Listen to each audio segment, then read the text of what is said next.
Good evening. Thank you very much for your patience and flexibility. My name is Mirkarimi. I'm the California Director for Nader 2000. Thank you for being here at one of our many super rallies. Very, very exciting. Before I introduce Mr. Nader, there's a number of celebrities and friends of candidate Nader that are also here. I thought that they would also like to say a few words and together and collectively maybe answer any questions along with Ralph Nader. Since we're just arriving and I'm just now trying to scope the room, I'm trying to ascertain who is all here from our celebrity staff. I think I see Mr. Donahue, if that's correct, who needs probably very little introduction. Mr. Donahue, if you'd like to come up towards this way. Who else, may I ask? Is that Patti Smith in the room? Okay, or Michelle Schacht? Tommorrow? Okay, they may come on as we move this along. We know we need to get out there. So without further ado, if it's okay, I'd like to go ahead and introduce to you, somebody I think you know extremely well, somebody we're very, very proud of in his courage, I think his passion and his eloquence in stating the case of why the United States should have Ralph Nader as president, Mr. Phil Donahue. Thank you. Thank you. Didn't expect to speak. We are minutes away from the beginning of the program. I am here because I am enthusiastically supporting the candidacy of Ralph Nader. I am pleased to say that I have, my friendship with Ralph began in 1965 when I was a 29-year-old reporter with a radio call-in show. I was totally absorbed with this Harvard Law School young man who brought General Motors to its knees, and the modern consumer movement was born. Since that time, Ralph has appeared on my program. During the 29 years we were on the air, we featured more than 6,000 hourly television programs. And the guest who most often came back was Ralph Nader. No guest appeared more on the Donahue Show than Ralph. I always thought he was right on all the issues. I've always been impressed with his perseverance, his keeping on, and I always hoped throughout those years that this would happen, and now it has. The timing is perfect, and we are, I believe, positioned to shock the body politic this Tuesday. I believe we are going to alter the science of polling after this is over, and more important, I think we are going to see the civic action of voting on the part of more and more young people, more than ever before. These are folks who have not been contacted by pollsters. We have the cynical out there who haven't voted. We have young people who haven't voted. But let's not make this exclusively a campus phenomenon. I've been to Minneapolis. I've been to Fleet Center in Boston. I've been to Chicago. I've seen Madison Square Garden sell out at $20 a pop, and I saw a lot of gray hairs there too. So I feel at home in this community, and I am pleased to be here in support of a candidacy that I think will probably launch us into a movement that will truly take back our democracy from corporate America. I think that the public has finally awakened to the realization that their entire presidential campaign season was bought and paid for by corporate America. And they're angry about that. And it will never happen again. Thank you. Mr. Donahue, I don't want to chew a lot of time up here. Yes? And I'm just curious what you think you can add to the Nader campaign as a celebrity. Probably. I have had good luck in getting on the cable shows. I feel like Rip Van Winkle. I haven't been on the air for 5 years, and now here I am. And it's been a very interesting experience for me. As I go from show to show, I meet scores of people who used to work for me. So this is a pleasant, I feel very American. I'm flying coach with Ralph, and I'm meeting a lot of very nice people. Thank you. Thank you, Mr. Donahue, very much. Thank you. Before we bring out anybody else, I just want to share with you some very interesting anecdotes that we've learned in this campaign. We're very proud of the California campaign, very proud of the thousands of people who have been become part of this movement, and I think is an attribute to that. Even the Secretary of State of California has announced that they expect unprecedented voter turnout, and one of those attributions, I believe, is a direct correlation to the Nader campaign. Bill Jones had announced recently that they're expecting anywhere between 70 and 76% voter turnout in many metropolitan areas in the state of California, and that's phenomenal. When you take a look at the last 4 presidential elections, that makes us feel incredibly good. It also underscores our strategy, and our strategy has been somewhat of a taking advantage, seizing opportunity of this barnstorm rebellion. While we believe that many Americans are looking to vote for a reformer, in some ways we're kind of helping Vice President Gore, because if they didn't have candidate Nader to vote for, they may be voting for Governor Bush. And so we're furthering the democratic principles of our campaign, and I think those of the interest of the country in general, and we're extremely pleased. So is there anyone else that is here at the moment? Okay.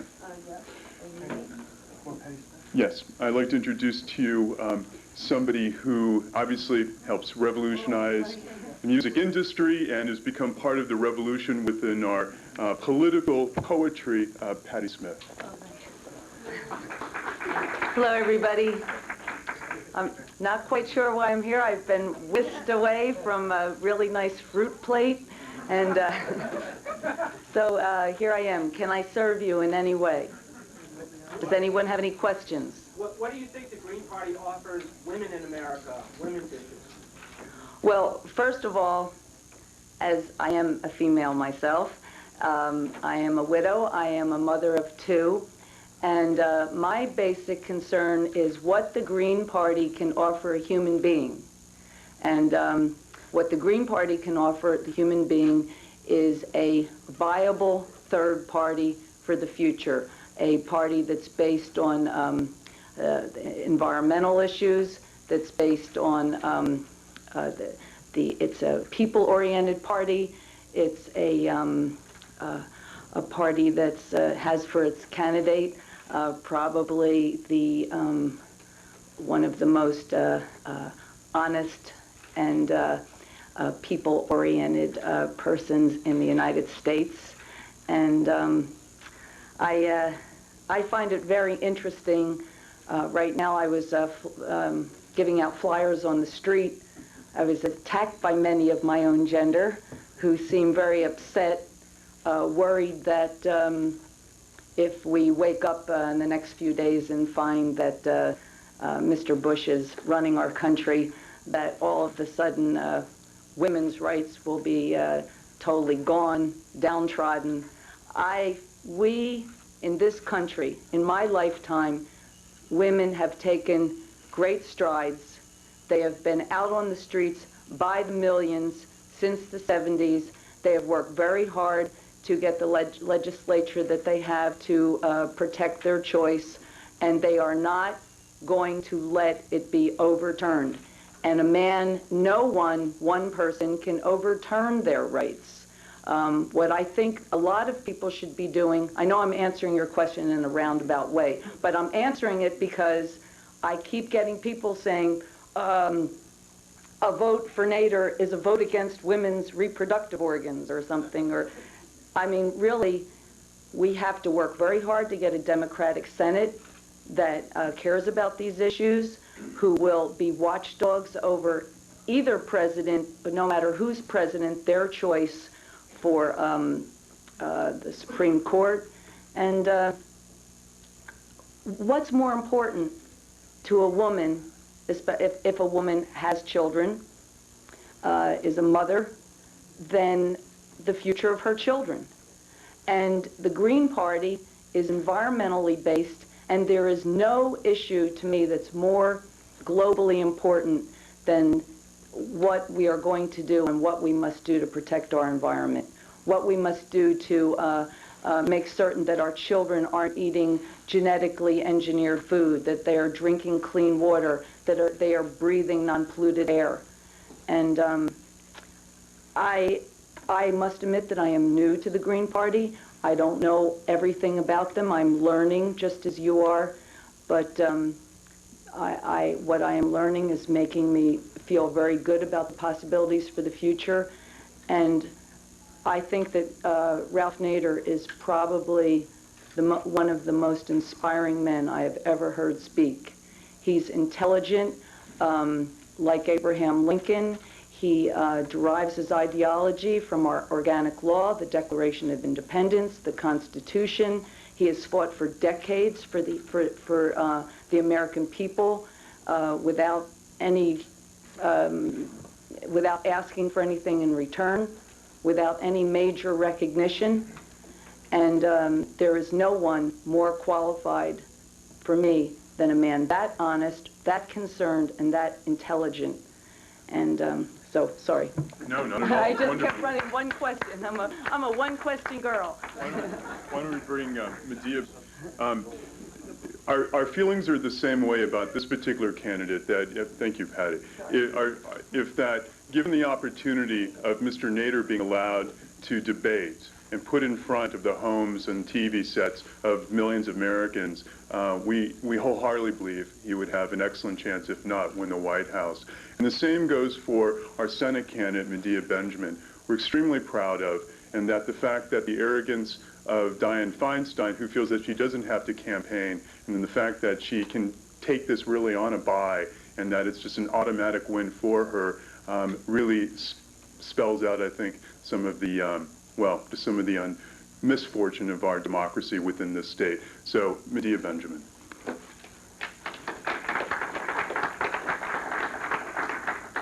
Well, as we're coming down to the final stretch, I think that we've done some absolutely amazing work in building this party during this campaign. Probably one of the most wonderful things we have done is expose to the American people just how undemocratic, just how corrupt, just how rigged the system is, and just how much the two parties try to put up barriers wherever they can to keep third parties out. And I have certainly felt that throughout this campaign and here in California, where it has been extremely difficult to get the press to take my campaign seriously, extremely difficult to get the field poll to even include me in the first several polls that they did, extremely difficult to get the kind of exposure that we deserve.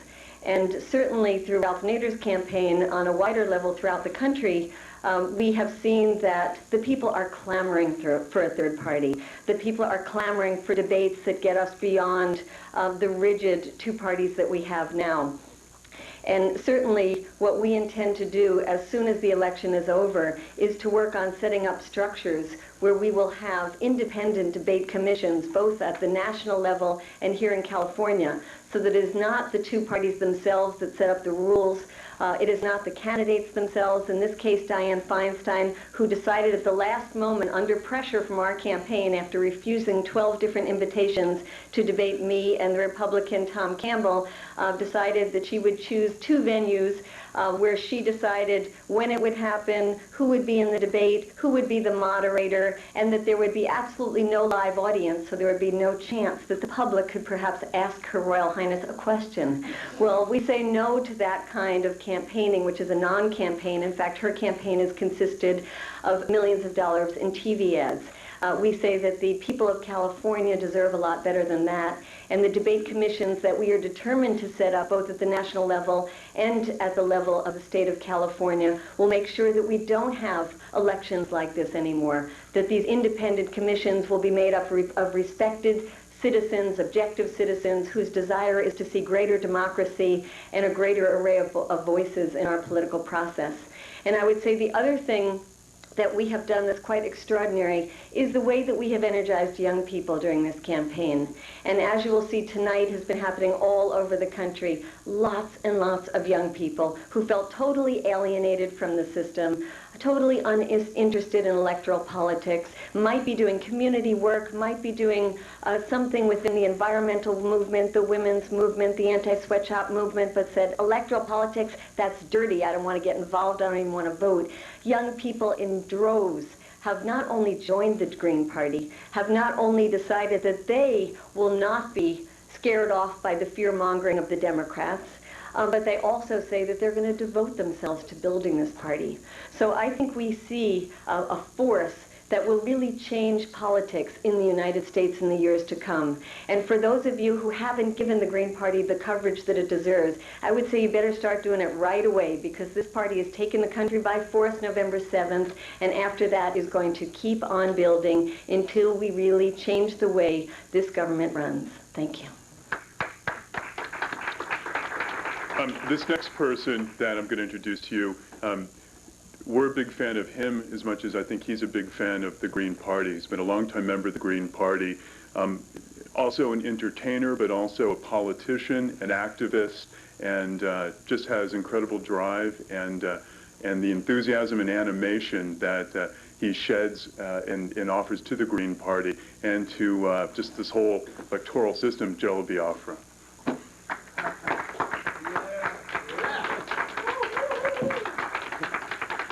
Well, after all these years of speaking my mind on how I felt things should be run and maybe should not be run in this state, this country, this city, and the world, I thought it was important that I, as an artist whose words and vision people listen to from time to time, should sort of put my money where my mouth is, where there is a chance to help change things from within as well as outside. And I feel that this campaign and the Green Party is the all-important electoral arm of the same energy that brought so many people to Seattle almost a year ago, and to Washington, D.C., where instead of 200 people protesting the World Bank and international monetary fraud, all of a sudden you have 20 to 30,000, or according to corporate media, 5 to 10,000.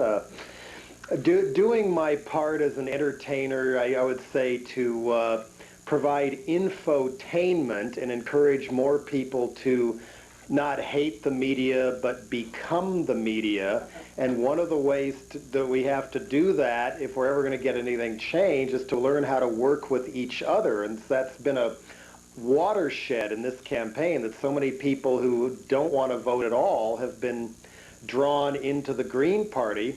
They would rather keep their eye on the prize of, say, the America that they were taught about in school, the one they would like to live in, instead of feeling like that they have to vote out of fear for the lesser of two evil or the evil of two lessers, which I think is a Ralph Nader phrase, actually. I mean, I, for one, respond to people who say, oh, you might throw the election to King George II. Well, how different is he from Prince Albert? They both support the death penalty. They both support the drug war. They both support putting missiles in outer space. Neither of them are particularly interested in dealing with the hard nuts and bolts environmental issues or global warming. As Michael Moore put it, Al Gore wrote a great book on the environment. Maybe he should read it sometime. So I'm proud to be included in all this, and, well, we'll see you inside. Wonderful.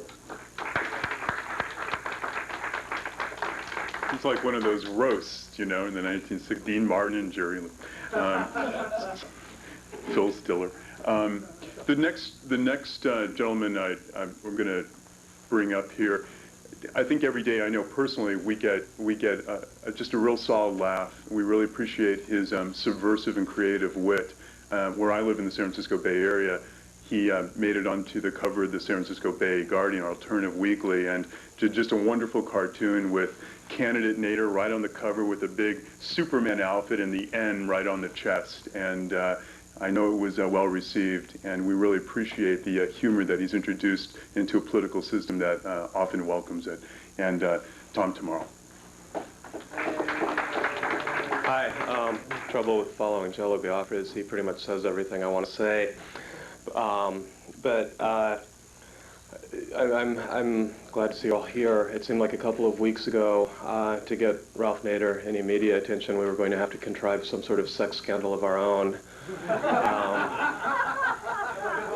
about some drunk driving? Or some drunk driving around. Now you can't open the New York Times without another article about the Nader effect. He's no longer just a man, ladies and gentlemen. He's become an effect. I've spent my entire career trying to trying to speak out about certain things. I'm trying to stand for certain things. And when a candidate comes along who actually represents those things, as Jello said, it's time to put my money where my mouth is. And I understand that that's become a controversial position these last few days. But I just don't think that the Democratic Party has a divine right to my vote. I think they have to earn it. And I don't think they've spent the last 8 years earning it. I think they've spent the last 8 years betraying and alienating the people they claim to represent. Both Al Gore and George Bush have spent their lives groveling before corporate America. Ralph Nader is the only candidate here who has spent his life fighting corporate America. And that's why I support him and continue to support him. Thank you. I'm going to introduce real quickly before we bring on Mr. Nader. We have an assembly candidate in this region. She's an immigrant, a woman, and she has been extremely creative and insightful in trying to break the barrier of a very strong Democratic entrenched machine. And we're very excited about her candidacy. I thought Sara Amir might want to say a word or two. Sara Amir. Thank you. Good evening, everyone. I want to address the women's issue. The Green Party 10 key values, one of them is feminism. The reason I became interested in the Green Party is because it's very open to women, and actually the Green Party encourages women to run as candidates. You saw Medea Benjamin, great candidate, myself, and a lot of other people who are running as candidates. But I also want to bring out the issues that women's groups like National Organization for Women and Gloria Steinem, that I used to have a lot of respect for, they have been attacking Ralph Nader. I want to tell them that if they are pro-choice, they should respect people's choice. They should respect that I'm voting for Ralph Nader and I'm choosing to do that. Not Gloria Steinem says that it's appalling that Ralph Nader is not submitting to our words. Of course, Gloria Steinem, maybe you should have another revolution from within. You should have a green revolution from within. And National Organization for Women, the same thing. They are not focusing on women's issues, just abortion, abortion, abortion. We have a lot of other issues. So my sisters in the National Organization for Women and also women who are feminist activists, Ralph Nader is the only choice for our president because he's the only one who's talking about equal rights amendment and other issues about women, not Al Gore or George Bush. Thank you so much. Okay, here we go. I know we want to go out and have some fun and really enjoy this show. Candidate Nader is, in my opinion, I think the opinion, of course, of thousands of Americans, is the only candidate with total integrity, total honesty. His candidacy, and he as a person, has set out, and I think in many ways has already achieved to help revitalize a political system that woefully and tragically needs it. This has been a campaign that has been extremely positive, and we are the antidote to the fear-mongering that is being waged against us. We are doing everything we can with what resources, limited as they may be, to break down a system that just does not want to see a third party grow. And yet, we know this mission will continue. Ladies and gentlemen, Ralph Nader.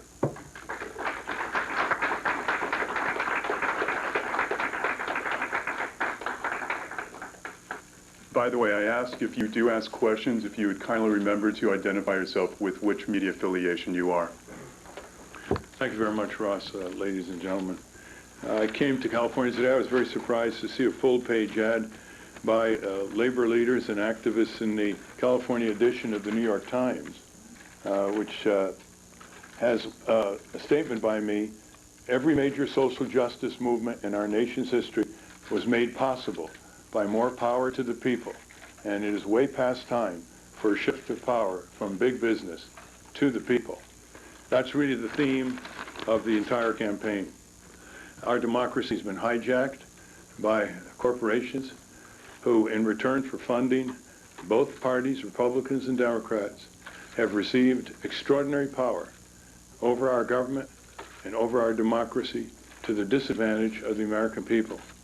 That is one explanation that points to how we can have a booming economy on the one hand and vast poverty, 25% poverty for children in this country, in California, and majority of the workers making less today than 20 or 25 years ago, and real purchasing power while working 163 hours on the average more a year. These and other disparities of wealth, disparities of income, flow from one gigantic disparity, the disparity in power between the few over the many, making decisions by the few, for the few, to the disadvantage of the many. Everywhere all over the country that we have campaigned, there's one signal reaction from the people with whom we have discussed these issues. Whether they call themselves conservatives, liberals, moderates, progressives, radicals, they all share one thing in common. They've lost control. They've lost control over almost everything that matters to them. Their government, their workplace, their marketplace, their environment, their children, their schools, their right to choose a doctor or a hospital, their right to find out what's in their food, their right to have access to our courts of law, to have their full day in court against those who harmed them or defrauded them. That's what our campaign is directing its energies to build a long-range political reform movement, to build a viable third party that will help keep the other two parties more honest, or else they will shrink down in future elections, and Green Party candidates at the local, state, and national level will begin to replace them. I think a majority of the American people want a viable third party to help keep the two parties more honest, or to have a way to replace them.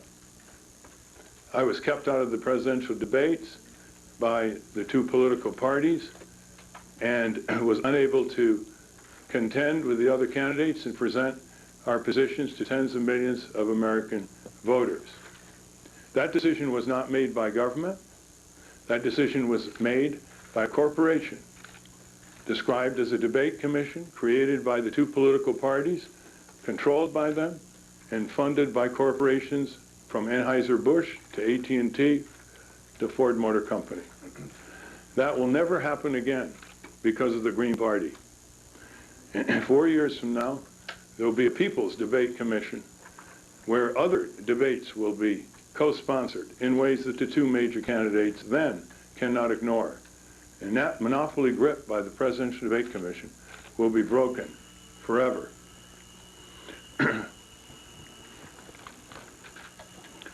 When I said power to the people, here's what I mean very briefly. The voters are now having their votes nullified by big money in politics. That can be eliminated by full public funding of public campaigns. The politicians in Washington always talk about it, they don't do anything about it, and they raise more money than ever every year from the same corporate interests, paying into both parties almost equally.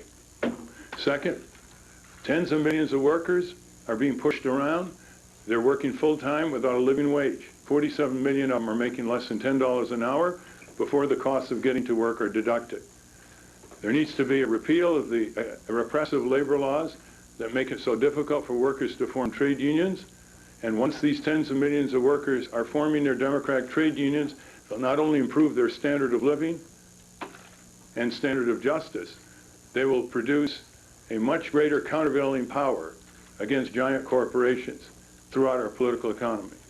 Consumers need more power by fuller access to the courts, by the ability to band together for bargaining power, by having universal health insurance, and in many ways be given the tools through regulatory power and directly to negotiate a better deal in the marketplace against insurance companies, banks, cable TV companies, and other firms that have extraordinary leverage over them at the present time.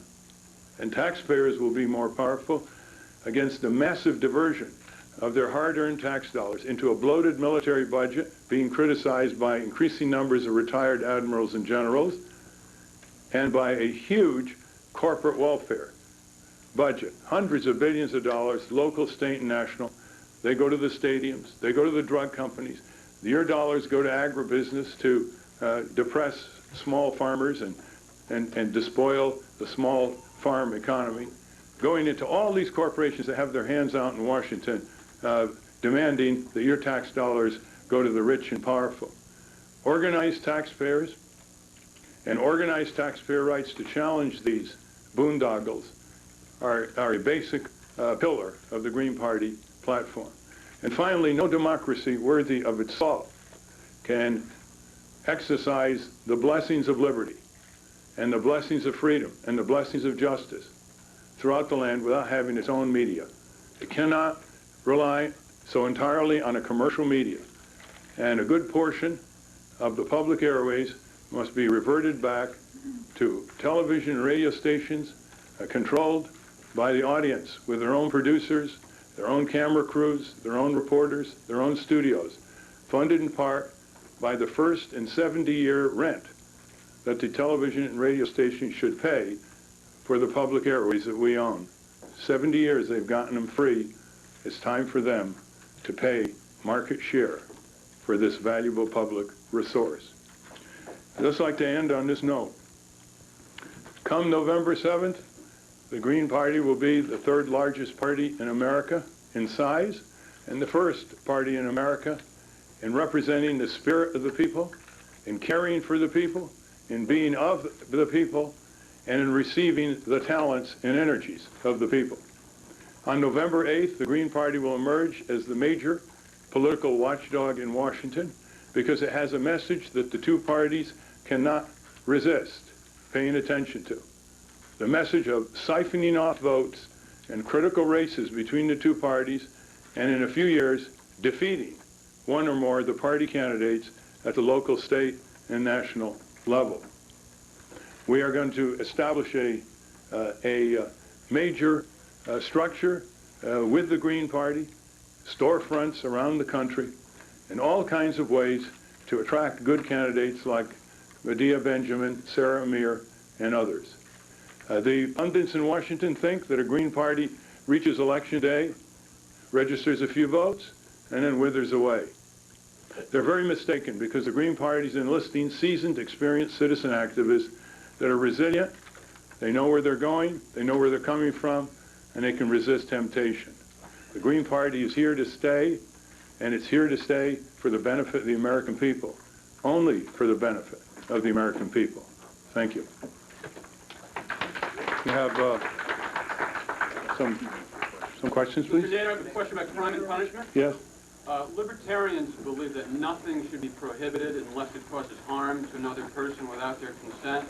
And you sound like you come pretty close to that when you talk about how drug addiction should be treated as a health issue rather than as a crime. But you don't seem to go quite as far as they do. And I'm wondering why you don't think all drugs should be legalized. And in a larger sense, could you say, what do you think should constitute prohibited behavior in this country?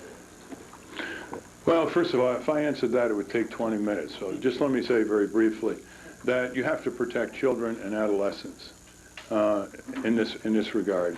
And so some drugs can be decriminalized, but they all have to be regulated, just the way nicotine and alcohol are regulated. And so children are protected in particular. Yes. Mr. Nader, I'm Mark Ebner from the Mark Ebner Show on the Comedy World Radio Network. How are you? Funny. All right. The question I have is, what with your opponent George Bush's recent drunk driving record coming to light, do you agree that your old catchphrase, unsafe at any speed, applies now more than ever?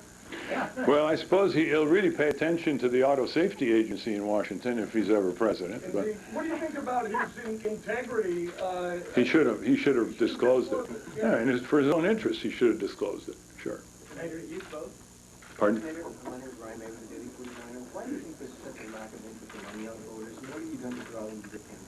Well, the recent poll showed that 40% of young voters don't want to have anything to do with politics because they think it's all about, quote, lying and money, unquote.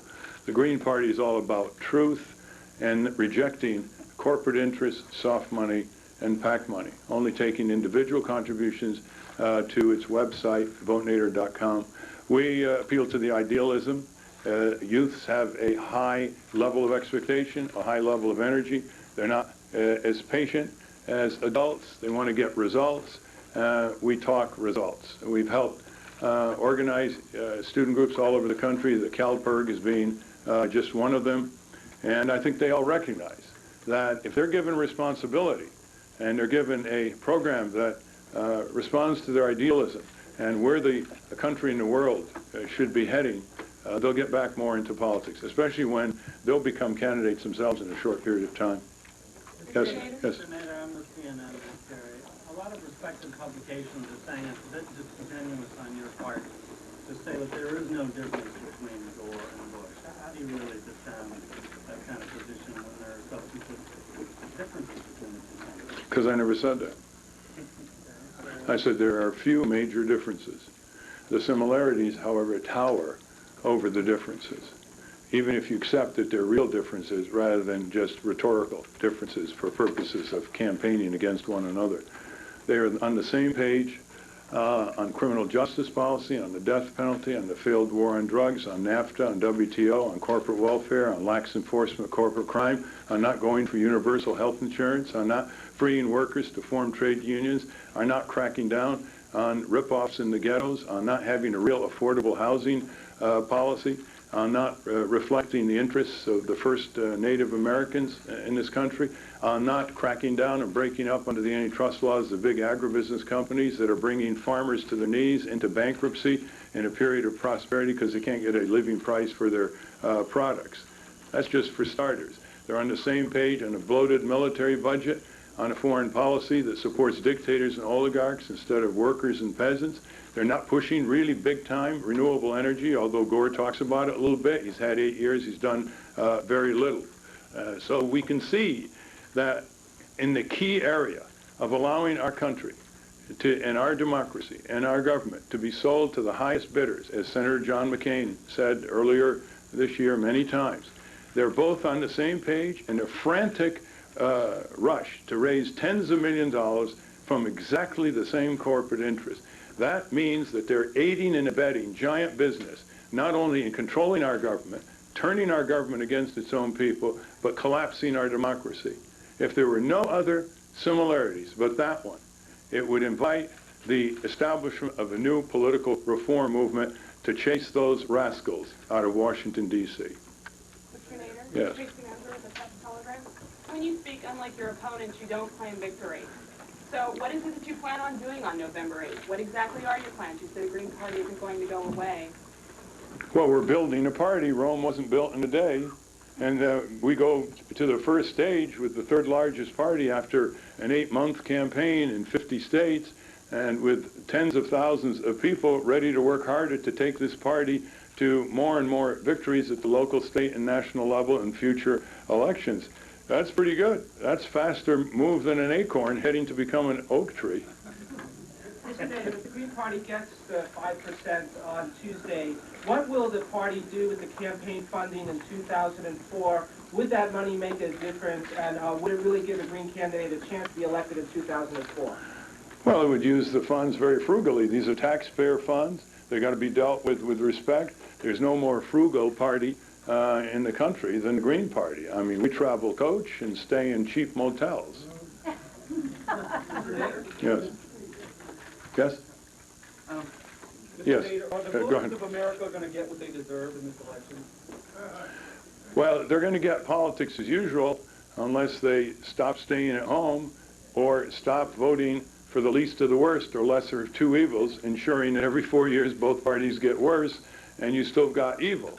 The important thing for people to understand is that if they don't want more power to address their grievances, to achieve justice, and to help shape the future of our country for their children and grandchildren, they can go vote for Al Gore or or George W. Bush.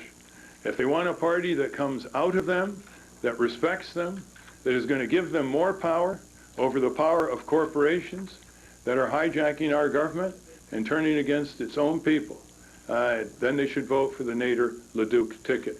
If they don't want more power, they know where they can vote. That's really what it comes down to. No other major party candidate will ever talk about giving power specifically to voters, workers, consumers, and taxpayers with the specificity and the track record of 37 years of experience in this area that the Green Party can demonstrate. Mr. Nader? Yes. I have a question about the environment. You see the Daily Nexus, and I was wondering what your views on animal rights are with regards to the environment and exploitation of animals by the meat industry. I think factory farms are horrible. They invite enormous amounts of antibiotics for packed chicken farms and cattle farms and pig farms. They're very cruel. They end up in people's stomachs with heavy doses of antibiotics being transferred, and they replace small farmers. And because they're so concentrated in a certain acreage, they produce enormous concentrations of animal waste, which can be devastating if some of these lagoons break, as they did in North Carolina over a year and a half ago.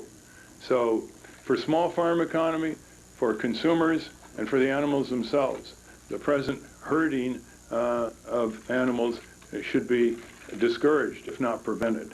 Yes? Yes, go ahead. Yes, yeah, no, you. Okay. Producing an independent documentary. The question about the media.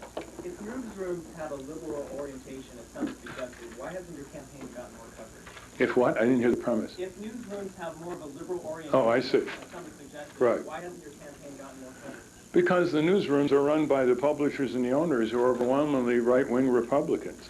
I mean, what do you think Rupert Murdoch is?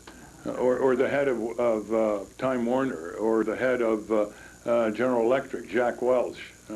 That's where the parameters come down to the working reporters. That's where they tell the working reporters in no uncertain terms that good journalism is bad business for the bottom line. That's where they decide how many reporters there are, how many editors there are, how many camera crews there are. This is just right-wing propaganda about the liberal media. Let me say that that this candidacy has gotten 1% of the national media. It's raised 1% of the money of the two parties. It was excluded from the debates. It was confronted with enormous statutory barriers just to get on the ballot in about 12 states. And still, we're doing pretty well. We're slowly climbing that mountain. We're slowly going to surmount those obstacles. And with tens of thousands of people and stalwart advocates for social justice, such as those who came before me and spoke with you, we are going to surprise the pundits in Washington on November 7th, break through the tape, and rise to higher levels of justice and achievement in future years. Mr. Nader? Yes. You mentioned the Native American interest a minute ago. What, if anything, would you do in regards to the land issues for the Native American tribes? Well, first of all, I'd see that the treaties were enforced. Isn't that a good idea? Just to enforce the treaties. And a good portion of the Black Hills should go back to the tribe, which is now in the possession of the government. Winona LeDuc has far more details on all of this on our website, votenader.com or votenader.org. Just take, yes. I've done cable access for like 15 years, and I'm not a major media person. Yes. Thank you for running. But the question I have is, on a personal note, what's the highlight of the low and the low light of this campaign so far? It's kind of personal. You've been attacked, by well, one highlight is, and I know who my friends are. And I'll be sitting down with some of those celebrity frightened liberals who are going around the country trying to undermine the campaign after calling me for 8 years complaining about Clinton and Gore for turning their backs on their favorite causes and ignoring them in favor of the Democratic Leadership Council and Al Frum and corporate fundraisers. That's going to be a lot of fun. I never thought there'd be a dessert like this to this campaign. So that's a highlight or is that a low light? No, that's a highlight. A low light is when I heard that federal agents had gone on the Pine Ridge Reservation and torn out from the roots 2,000 plants of industrial hemp that those poor people were growing to try to amplify their meager incomes, because Bill Clinton, Al Gore, and General McCaffrey somehow think that this great versatile crop that's been domesticated for 5,000 years, and we're allowed to import from France, Canada, and China, but it's not illegal to grow it here for food, fiber, textiles, energy, etc., that industrial hemp plant is a stalking horse for marijuana. Now, this is medieval superstition as well as extremely bad science. Industrial hemp has 1/3 of 1% THC, and Bill Clinton, even if he was given a bushel of it to smoke, and even if he did inhale, wouldn't get high on that. Mr. Nader, what's the Green Party's stand on women's issues? Well, we have adopted the National Organization of Women policy statement right across the board. I mean, I've been working for women's issues for years. Actually, I was working on a book on women's rights when I found out that Betty Friedan had written her celebrated book. We have worked on, in fact, led the country exposing marketplace discrimination against women, not just dry cleaning establishments, not just repair firms, not just credit discrimination, but unnecessary surgical operations and unnecessary medical prescriptions. It's really a very serious problem. And equal rights, equal pay, all of these issues we have furthered and helped women's groups in furthering. Mr. Nader, what would happen to the military? Yes, sorry. Yes. Ken Rich from the LA Times. How are you going to feel now till it's Wednesday morning and George Bush has been elected President of the United States because you tipped 6 states? Here's the question. You hear it? How am I going to feel Wednesday morning if I wake up, who says I'm going to sleep, and see George Bush as the next President of the United States because I tipped 6 states in his favor? I would say to myself that Al Gore tipped many more than 6 states in George W. Bush's favor. Al Gore should win this election against the bumbling governor from Texas in this terrible record. Only Al Gore can really beat Al Gore. If George W. Bush is elected, I would be disappointed. If Al Gore is elected, I would be disappointed, because they're really racing for the White House to see who takes the marching orders from their corporate paymasters and the corporate permanent government in Washington that really determines how departments and agencies are going to behave. There are 22,000 corporate lobbyists in Washington, 9,000 PACs. They don't spend their time looking at the Washington Monument. That's the permanent corporate government. And that is what is really making the decisions, and increasingly the two parties and their candidates are less and less significant, just basically competing to go to the White House and reverberate off that permanent corporate government. Mr. Nader, what would... Yes. Is not the Republicans and what Bush stands for, is that not the antithesis of what the Greens stand for? So by tipping the balance, it doesn't make sense. Well, because the Democrats stand for the same structural power concentration trends that the Republicans stand for. You know what's interesting? Editorial writers obviously don't know what corporate executives know. And because corporate executives pump the same hordes of money into both parties. Now, why do they pump hordes of money in both parties? Because they're getting increasingly similar responses to their benefit from both parties. You have a constitutional right to run for the presidency. Are you over 35? Are you born in the United States? You have a right to do it, sir. They seem to be saying that you don't have a right to run. Well, you know, as Phil Donahue said the other day, he said, implying that it's rather supercilious for these parties to question the Nader LeDuc candidacy's right to run. And he said in his inimitable way, what do we do? Do we wait 4 more years and then ask them, can we do it this time? Yes, sir. Would the Green Party change the voting system if it could? Or is the problem that the Democrats and Republicans facing because they've kept a voting system that favors the incumbent parties over the third parties? Yes, of course. Part of our campaign is to make it easier, like in Western countries in Europe, to get on the ballot. I mean, why are they rationing candidates? And we need same-day voter registration. People go to the polls on election day, they register, they go down the corridor, and they vote. We need binding none of the above. So people don't like the candidate, instead of staying home, they vote binding none of the above. If it wins, it cancels that candidate ballot line, sends the candidates packing, orders new elections and new candidates in 30 to 45 days. We need all of these reforms, but first we've got to get a strong party underway, and that's our mission. I want to have... Mr. Nader, are you going to join the Green Party? No. First of all, I'm an independent. The Green Party has to appeal to independence. I don't want to get involved in internal Green Party disputes. I want to build the Green Party outward, and the people in the Green Party will have to work out their disputes inward. That's worked very well to unite increasingly the factions under the Green Party because if you were a member of the Green Party, you would have to take sides. But if you don't want to get involved in Green Party internal disputes, who should? People who like that sort of thing.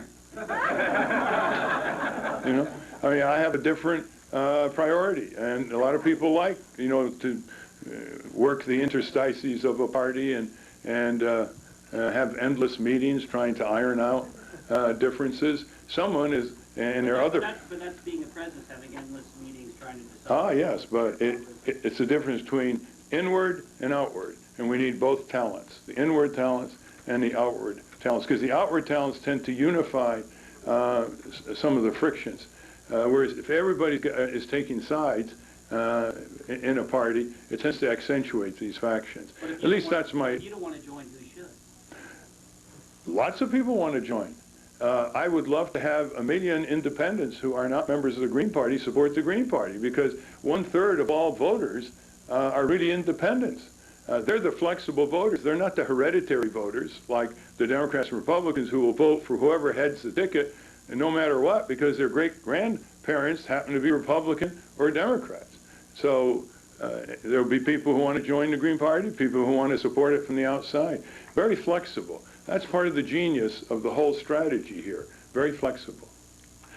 Yes. I'm with YouthRadioNetwork.com, and I want to know, when you're elected in 2004, how you're going to deal with a bipartisan Congress. Well, I would not be elected without a major civic mobilization, and there are about 1/4 of the Congress is terrific, and the rest of them are predominantly politicians who have their finger to the wind. If I was elected with a heavy citizen mobilization from all over the country, there'd be a lot of wind heading toward Washington. I want to take this opportunity to have Ron Kovic just say a few words here. Hey, Ron. And you've all... Thanks for coming. Thank you.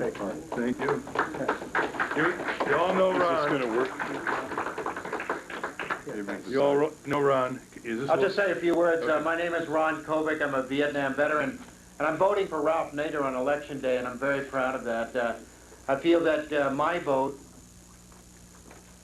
is a vote for a new America. I think that everybody in this country that votes for Ralph Nader on Election Day is voting for an America that we can all be proud of, and an America that will truly be a country of the people, for the people, and by the people. This is an extraordinary campaign. Ralph's campaign is an act of courage, and it's an act of courage that is needed in our country right now if we are to ever have a beautiful country, if we are to ever have an honest America, sincere, caring, compassionate America, feeling America, America that cares about every single citizen and treats them with respect, then they must have the courage to step forward, and to step forward now. This is a very, very important campaign that Ralph is waging. He is an American hero to me. I gave 3/4 of my body in Vietnam. I've been in a wheelchair because of that wounding for 32 years. There are veterans in VA hospitals right now who will never have the opportunity to speak behind a microphone to you, they'll never have the opportunity. Let me speak for them. Let me speak for the homeless veterans in many of our cities tonight. Let me speak for those who are still lost. When we talk about the prisoners of war and a full accounting for POWs, let us not forget tonight those that are still prisoners of that war, those who will never be the same again, those who will never walk again, those who will never see. Let's change our country so that we never have Vietnams again.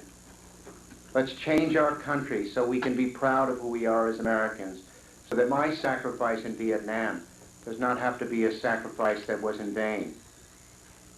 I am honored to be here tonight. I'm honored to be a part of this campaign. I believe this is so important. This is an extremely important vote, a vote for Ralph Nader. I encourage every American to find the courage in their hearts on Election Day to vote for Ralph Nader. Because when they vote for Ralph Nader, they'll be voting for a new America. And for all of you who say that this is a small percentage, this is a small campaign, I want you to remember Nelson Mandela in prison, in Robben Island prison, became the president of his country, led his country to a new day. Václav Havel was in prison, and he became the president of his country. Corazon Aquino became the president of her country. And there is no reason on earth why Ralph Nader someday should not become the president of his country.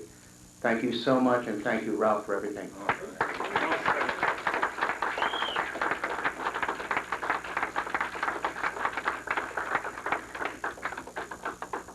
Thank you very much, Ron. To have such words from someone of such demonstrated courage for year after year representing Vietnam veterans and conveying a resiliency that is almost beyond comprehension is a great honor for me. Thank you very much.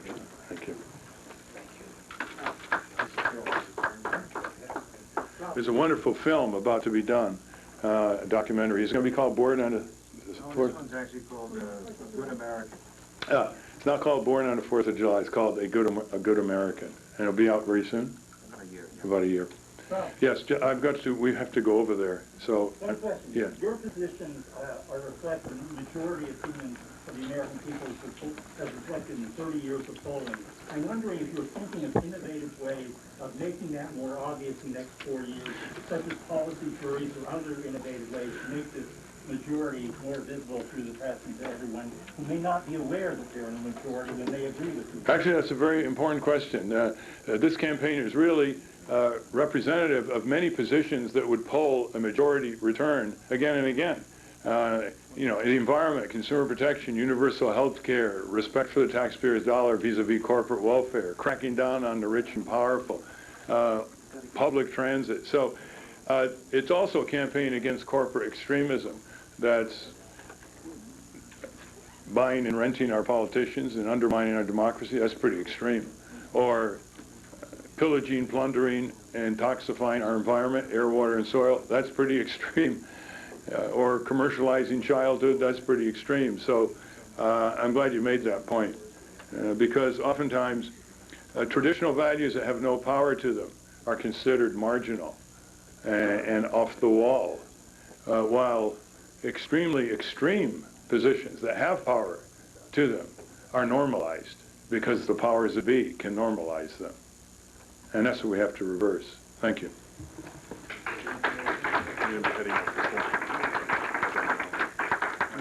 How's your sister? Did you give her how's she getting up the stairs?